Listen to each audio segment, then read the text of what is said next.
ควายผู้มีพระคุณต่อชีวิตมื้อนี้ข้อยได้เห็นควาย2ตัวได้ภาพธรรมดาภาพหนึ่งก็พาข้อยย้อนกลับไปในอดีตย้อนกลับไปหาเวลาที่ข้อยยังเป็นเด็กน้อย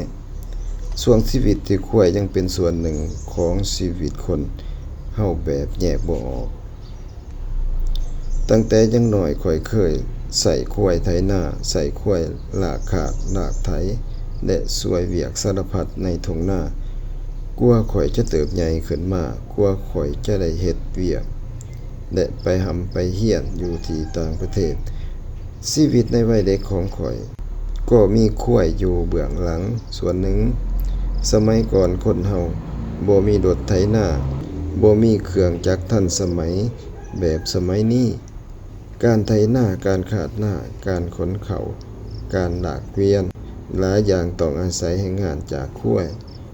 ายจริงบ่ได้มีค่าเพียงพอเอาไว้เป็นอาหาร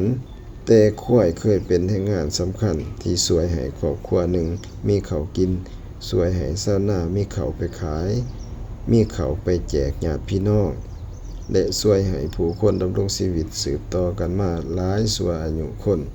เมื่อก่อนข้อยอาจบ่เคยคิดเรื่องนี้ลึกๆเพราะตอนนั้นควายเป็นเพียงส่วนหนึ่งของชีวิตประจำวันแต่พอมื้อนี้ข้อยได้กลับมาเห็นควายอีกครั้งหนึ่งข้อยกลับรู้สึกว่าชีวิตของข้อยเองก็มีบุญคุณของควายอยู่ในนั้นควายเป็นสัตว์ที่เบิ่งโตใหญ่แต่กลับเป็นสัตว์ที่อ่อนสุภาพและอดทนมันเฮ็ดเวียกหนักโดยบ่ได้เรียกร้องหยังจากคนบางครั้งคนเฮาอารมณ์บ่ดีบางครั้งเฮ็ดหยังบ่ได้ดังใจก็อาจระบายอารมณ์ใส่มันแต่ควายก็ยังอดทนยังเฮ็ดหน้าที่ของมันต่อไปนี่แหละที่เฮ็ดให้ข้อยคิดถึงคำว่าความซื่อสัตย์และความกตัญญูเพราะบางสิ่งที่เคยช่วยเฮาในวันที่เฮายังลำบากเมื่อเวลาผ่านไปเฮาอาจลืมมันได้ง่ายๆเทคโนโลยีในทุกมื้อนี้พัฒนาไปไกลรถไถรถเก็บเกี่ยวและเครื่องจักรต่างๆเข้ามาแทนงานของควายจริงบ่ได้มีบทบาทในทุ่งนาแบบเมื่อก่อนแต่สำหรับข้อยแล้วบุญคุณของควายบ่ได้หายไปตามกาลเวลาเพราะถ้าบ่มีควายในวันนั้น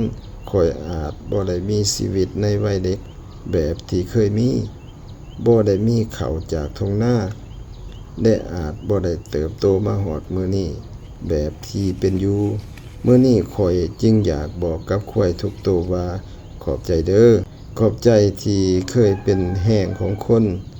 ขอบใจที่เคยช่วยชาวนาขอบใจที่เคยเฮ็ดให้ครอบครัวมีข้าวกินได้ขอบใจที่เป็นส่วนหนึ่งของชีวิตข้อยบางที่สิ่งที่มีคุณค่าที่สุดในชีวิตอาจบ่แม่นสิ่งที่ทันสมัยที่สุดบ่แม่นสิ่งที่แล่นไวที่สุดแต่แม่นสิ่งที่เคยอยู่ข้างเฮาในวันที่เฮายังบ่มีควายอาจเดินช้าแต่ความช้าของมันบ่ได้แปลว่ามันบ่มีค่าคนเฮาก็เช่นเดียวกันบางคนอาจบ่ว่องไวบ่เก่งเท่าคนอื่นบ่ได้โดดเด่นในสายตาไผแต่ถ้าเขาเป็นคนซื่อสัตย์อดทนได้เฮ็ดประโยชน์ให้คนรอบข้างชีวิตของเขาก็มีคุณค่าบ่น้อยไปกว่าไผดังนั้นอย่าตัดสินคุณค่าของชีวิตด้วยความไว